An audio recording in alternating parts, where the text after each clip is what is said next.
کیسے لبیک کہا۔ اللہ کے نبی صلی اللہ علیہ وسلم پھر بدر کے میدان کی طرف بڑھے۔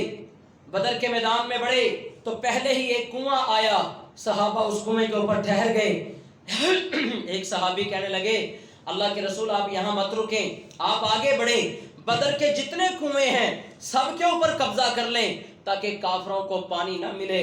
اللہ کے نبی سارے کنویں بند کر کے ایک کنواں صرف اپنے لیے چھوڑ دیں تاکہ جس سے ہم اپنا پانی لے سکیں۔ اللہ کے نبی صلی اللہ علیہ وسلم نے سارے بدر کے کنویں بند کر دیے، ایک کنویں کے اوپر حوض بنایا، صحابہ کرام رضوان اللہ علیہم اجمعین اس سے پانی لے رہے تھے۔ اچانک دیکھا کہ دو بندے کافروں کے چوری چوری آئے، اس کنویں سے پانی لینے لگے۔ صحابہ کرام رضوان اللہ علیہم اجمعین نے ان کو گرفتار کر لیا۔ گرفتار کرنے کے بعد اللہ کے نبی صلی اللہ علیہ وسلم کی مجلس میں لے گئے۔ نبی علیہ السلام نماز پڑھ رہے تھے۔ صحابہ نے پوچھا کہ تم کون ہو؟ کہنے لگے ہم خادم ہیں، پانی بھرنے آئے ہیں۔ کہا نہیں، تم کافروں کے ساتھی ہو، ان کے لشکر کے یعنی کہ فوجی ہو۔ انہوں نے انکار کیا۔ صحابہ کرام نے جب مارا تو پھر وہ مان گئے کہ ہاں ہم فوجی ہیں۔ تو اللہ کے نبی صلی اللہ علیہ وسلم نے فرمایا کہ میرے صحابہ ان کو چھوڑ دو، یہ سچ کہہ رہے ہیں، یہ تو صرف پانی بھرنے والے ہیں۔ پھر نبی علیہ السلام نے ان سے پوچھا کہ مجھے بتلاؤ کہ کتنے لوگ ہیں؟ کہنے لگے بہت زیادہ۔ آپ نے فرمایا کتنے؟ کہتے تعداد کا نہیں پتا، بہت زیادہ۔ نبی علیہ السلام نے فرمایا کتنے جانور ذبح کرتے ہو؟ کہنے لگے ایک دن 9 جانور ذبح کرتے ہیں، دوسرے دن 10 اونٹ ذبح کرتے ہیں۔ تو نبی علیہ السلام نے فرمایا اس کا مطلب ہے کہ 900 سے لے کے 1000 تک ان کی تعداد ہے۔ پھر نبی علیہ السلام نے پوچھا کہ لوگ کون کون سے ہیں؟ انہوں نے بتایا کہ عتبہ، شیبہ، ولید بن عتبہ، ربیعہ، ابو البختری، حکیم بن حزام، نوفل بن خویلد، حارث بن عامر، طعیمہ بن عدی، نضر بن حارث، ابو جہل، اور بھی بہت سے سرداروں کے نام لیے جن میں امیہ بن خلف بھی تھا۔ نبی علیہ السلام صحابہ کو مخاطب کر کے کہتے ہیں مکہ نے اپنے جگر گوشوں کو تمہارے سامنے لا کے پھینک دیا ہے۔ پھر نبی علیہ السلام نے ان کو چھوڑ دیا۔ ان کو چھوڑنے کے بعد نبی علیہ السلام جب بدر کے میدان میں پہنچے، آپ ہاتھ سے اشارہ کر کے بتا رہے تھے یہاں ابو جہل قتل ہوگا، یہاں امیہ قتل ہوگا، یہاں فلاں ہوگا، یہاں پہ فلاں قتل ہوگا۔ صحابہ کرام کو خوشخبریاں دے رہے تھے۔ نبی علیہ السلام نے سارے میدان کا معائنہ کیا، اب ریت ہے، گرمی پڑ رہی ہے، مٹی اور دھول اڑ رہی ہے، صحابہ کرام کے پاؤں جم نہیں رہے۔ اللہ کے نبی صلی اللہ علیہ وسلم کے لیے صحابہ نے ایک اونچی جگہ پہ چھپر تعمیر کیا۔ اللہ کے نبی آپ یہاں پہ بیٹھ کے صحابہ کرام کا معائنہ کیجئے۔ اب نبی علیہ السلام وہاں تشریف لے گئے۔ آپ نے ایک درخت کے پاس رات گزاری، رات بڑی پیاری۔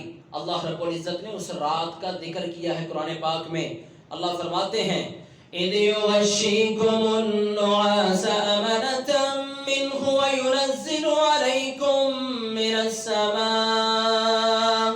مِّنَ السَّمَاءِ مَاءً لِّيُطَهِّرَكُمْ وَيُذْهِبَ عَنكُمْ رِجْزَ الشَّيْطَانِ وَلِيَرْبِطَ عَلَى قُلُوبِكُمْ وَيُثَبِّتَ بِهِ الْأَقْدَامَ۔ اللہ کہتے ہیں رات کے وقت بڑی پیاری نیند صحابہ کرام کو آئی، پھر ہم نے ہلکی ہلکی بارش برسائی، بارش بھی ایسی۔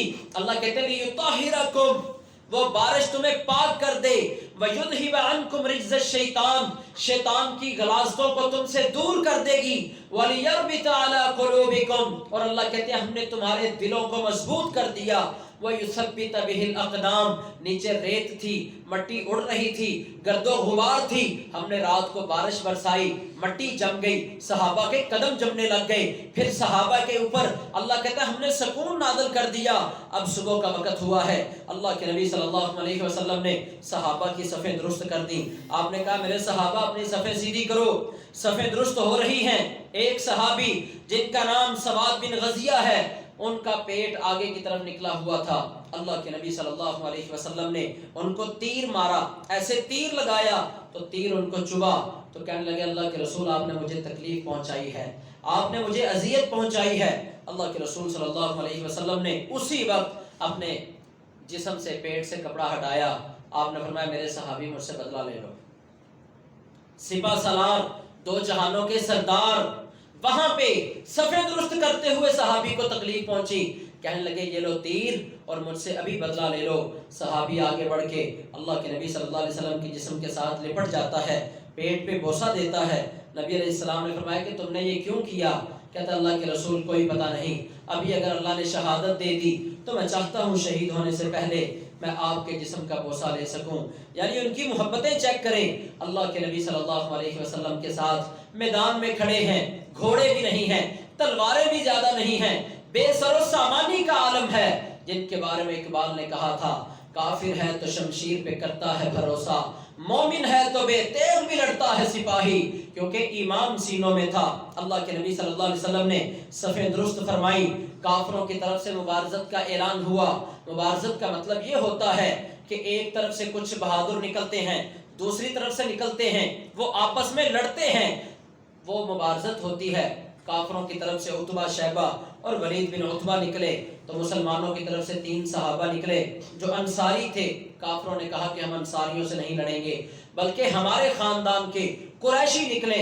نبی علیہ السلام نے حکم دیا قم یا علی، علی کھڑے ہو جاؤ، قم یا حمزہ، حمزہ کھڑے ہو جاؤ، پھر قم یا طلحہ، قم یا عبیدہ، عبیدہ بن حارث یا عبیدہ بن حارث ہیں، یہ بھی کھڑے ہو گئے۔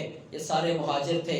اللہ کے نبی صلی اللہ علیہ وسلم کے یہ صحابہ ان کافروں کے ساتھ جب لڑنے لگے تو آنن فانن حضرت حمزہ نے اور حضرت علی نے اپنے مد مقابل لوگوں کو قتل کر دیا۔ حضرت عبیدہ زخمی ہو گئے، ان کا پاؤں کٹ گیا، تو نبی علیہ السلام کے دوسرے صحابہ یعنی حضرت علی نے آگے بڑھ کے ان کے دشمن کو قتل کیا۔ پھر جنگ شروع ہو گئی اور ایک طرف جنگ شروع ہوئی، اللہ کے نبی صلی اللہ علیہ وسلم اس چھپر کے نیچے ہیں، حضرت ابوبکر صدیق بیان کرتے ہیں نبی علیہ السلام رو رہے ہیں، گڑ گڑا رہے ہیں، ہاتھوں کو اٹھائے آسمان کی طرف دعائیں کر رہے ہیں، اتنا گڑ گڑائے آپ کے کندھے سے چادر گر گئی، میں چادر اٹھا کے آپ کے کندھے پہ دے رہا ہوں۔ نبی علیہ السلام کیا فرماتے ہیں؟ اللہم ان تہلک هذه العصابہ اليوم لا تعبد، اللہ آج اگر تیرے ماننے والے یہ پیروکار شہید کر دیے گئے، لا تعبد، اللہ آج کے بعد پھر عبادت کرنے والا کوئی نہیں رہے گا۔ اللہم ان شئت لم تعبد بعد اليوم ابدا، اللہ اگر تو چاہتا ہے کہ آج کے بعد تیری عبادت نہ ہو تو ہم حاضر ہیں، ہم تو جانیں لے کر آئے ہیں۔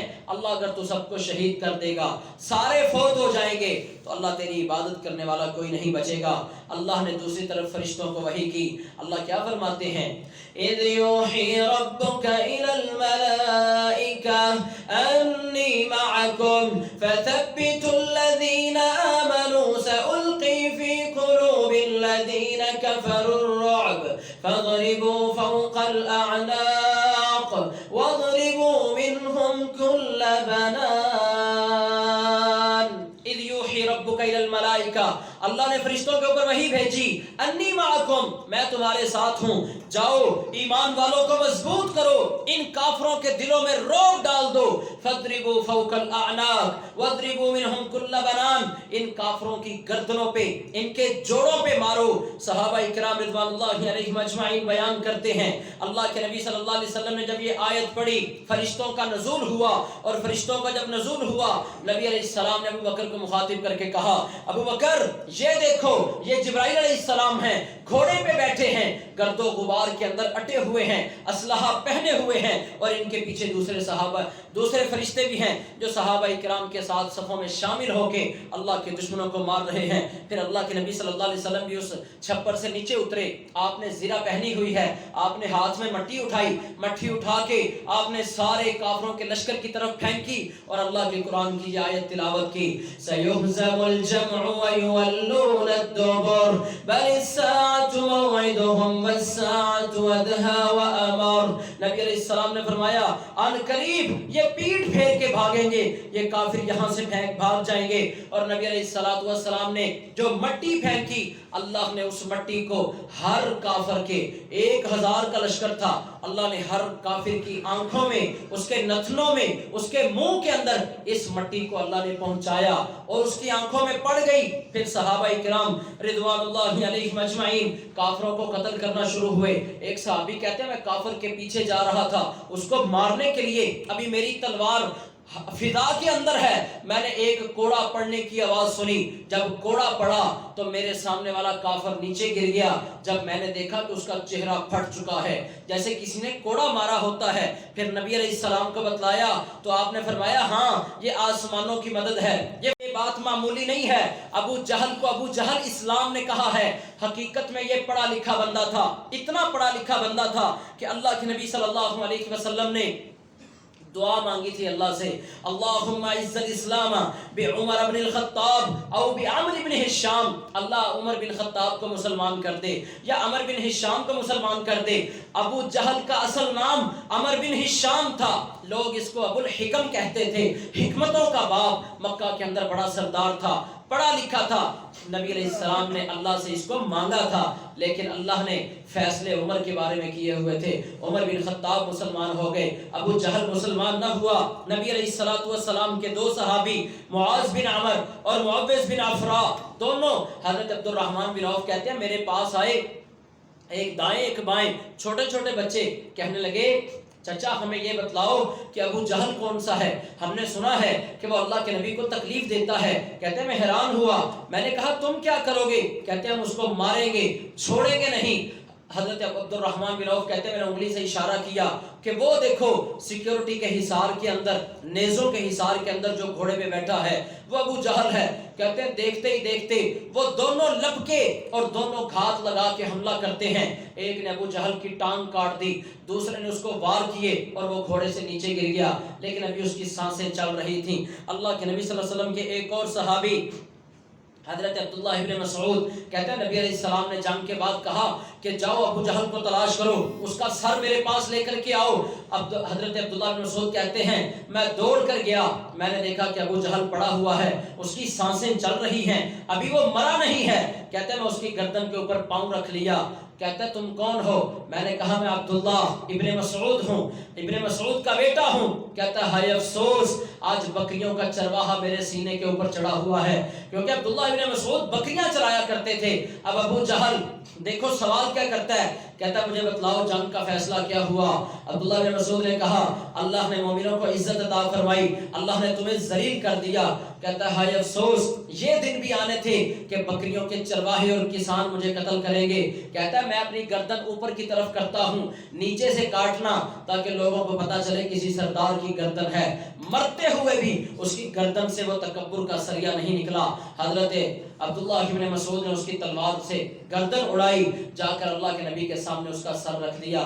یہ ہے آپ کا دشمن۔ اللہ کے نبی صلی اللہ علیہ وسلم کے صحابہ جنہوں نے اس جنگ کے اندر ایسے ایسے واقعات پیش کیے، حضرت عمر نے اپنے سگے ماموں کو جنگ بدر کے اندر قتل کیا، اور حضرت ابو حذیفہ رضی اللہ تعالی عنہ کے والد عتبہ کو اسی جنگ کے اندر قتل کیا گیا، والد کو قتل کیا گیا۔ اور حضرت ابو بکر رضی اللہ تعالیٰ عنہ کے بیٹے عبد الرحمن بن ابو بکر ابھی مسلمان نہیں ہوئے تھے، کہنے لگے ابا جی آپ کئی مرتبہ میری تلوار کے نیچے آئے، میں نے آپ کو اپنا باپ سمجھ کے چھوڑ دیا۔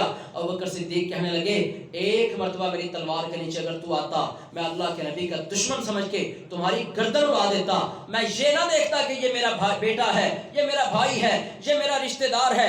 آگے بڑھیے، اللہ کے نبی صلی اللہ علیہ وسلم نے جب 70 کافروں کو قتل کر دیا، 70 کو گرفتار کر لیا، اب کیا ہوا؟ اللہ کے نبی صلی اللہ علیہ وسلم نے ابو بکر صدیق اور حضرت عمر سے مشورہ مانگا، کہا ابو بکر مجھے یہ بتلاؤ ان کافروں کا کیا کریں، یہ جو 70 ہم نے گرفتار کیے ہیں۔ ابو بکر صدیق کہنے لگے اللہ کے نبی حالات کمزور ہیں، ہمارے پاس مال و دولت بھی نہیں ہے، مسلمانوں کے غربت کے ایام ہیں، تو آپ ایسا کریں ان کافروں کو پکڑیں، ان کے پیچھے گھر پیغام بھیجیں کہ اتنا اتنا فدیہ دیں اور اپنے قیدیوں کو چھڑا لیں۔ حضرت عمر سے نبی علیہ السلام پوچھتے ہیں عمر تم بتلاؤ کیا کریں؟ کہا اللہ کے نبی میرا فیصلہ ابو بکر کے خلاف ہے، میں چاہتا ہوں جس کا بھائی ہے اسے کہیں اپنے بھائی کو قتل کرے، اور حضرت علی کے بھائی عقیل بھی گرفتار ہو چکے تھے، آپ علی سے کہیں کہ وہ عقیل کو قتل کرے، میرے رشتہ دار مجھے دو، میں اپنے ہاتھوں سے قتل کروں گا، تاکہ اللہ کے نبی ہمارے دلوں میں جو ایمان ہے اور مضبوط ہو۔ اللہ نے کہا ہے کہ ان کی گردنوں پہ مارو، آج اگر ہم ان کو روند کے رکھ دیں گے تو دوبارہ یہ ہمارے سامنے سر اٹھانے کے قابل نہیں رہیں گے۔ تو نبی علیہ السلام نے حضرت عمر کی بات کو نہیں مانا، آپ نے کہا کہ نہیں ہم ان قیدیوں کو فدیہ لے کے چھوڑ دیتے ہیں۔ اب رات ہوئی، اللہ کے نبی صلی اللہ علیہ وسلم سو گئے، صبح کے وقت حضرت عمر آئے تو اللہ کے نبی بھی بیٹھے رو رہے ہیں، حضرت ابوبکر صدیق بھی رو رہے ہیں۔ دونوں صحابہ رو رہے ہیں. حضرت عمر پاس آئے, آ کر کہنے لگے اللہ کے نبی آپ کیوں رو رہے ہیں, مجھے بتلائیں, اگر رونے والی وجہ ہے تو مجھے بتلائیں, میں بھی آپ کے ساتھ مل کے روتا ہوں. آپ نے فرمایا کہ اللہ نے قرآن نازل کر دیا ہے, ما كان للنبي ان يكون له اسرى حتى يسخن في الارض تريدون عرض الدنيا والله يريد الاخرة والله عزيز حكيم. نبی کے لیے یہ جائز نہیں تھا کہ نبی قیدیوں سے فدیہ لے کے, دنیا کا مال لے کے ان کو چھوڑ دیتا. نبی کو چاہیے تھا کہ آخرت کو ترجیح دیتا. اللہ کے بندوں کا حوصلہ بڑھانے کے لیے اللہ کے دشمنوں کو قتل کر دیتا. عمر میں تو اس وجہ سے رو رہا ہوں کہ اللہ نے مجھے وہ عذاب دکھایا ہمارے اس فیصلے کی وجہ سے جو اس درخت کے قریب آ چکا تھا. اللہ کہتے ہیں قرآن میں, لولا کتاب من اللہ سبق لمسکم فیما اخذتم عذاب عظیم. اللہ کہتے ہیں اگر قرآن کے اندر میں نے تمہیں کافروں سے فدیہ لینے کا حکم نہ دیا ہوتا تو تم دیکھتے کہ میرا عذاب تم تک کیسے پہنچتا ہے. یعنی حضرت عمر کی تائید اللہ نے کی.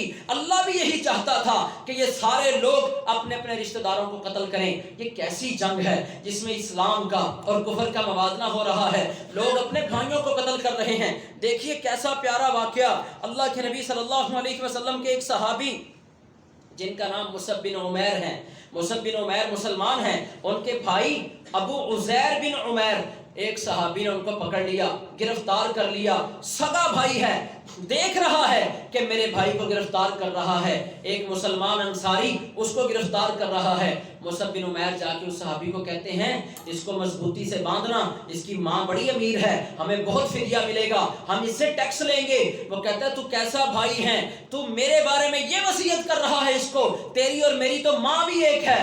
مصعب بن عمیر کہنے لگے نہیں, میرا بھائی یہ ہے جو تجھے باندھ رہا ہے اسلام کے کلمے کے رشتے کی بنیاد پہ, جو اللہ نے ہمیں بھائی بنایا ہے, یہ میرا بھائی ہے, تو میرا بھائی نہیں ہے. تو صحابہ نے اتنی قربانیاں پیش کی. اتنی قربانیاں پیش کرنے کے بعد میرے پیارے بھائیوں, اللہ نے جو ان کو عزتیں عطا فرمائی وہ آج بھی قرآن مجید کے اندر موجود ہیں.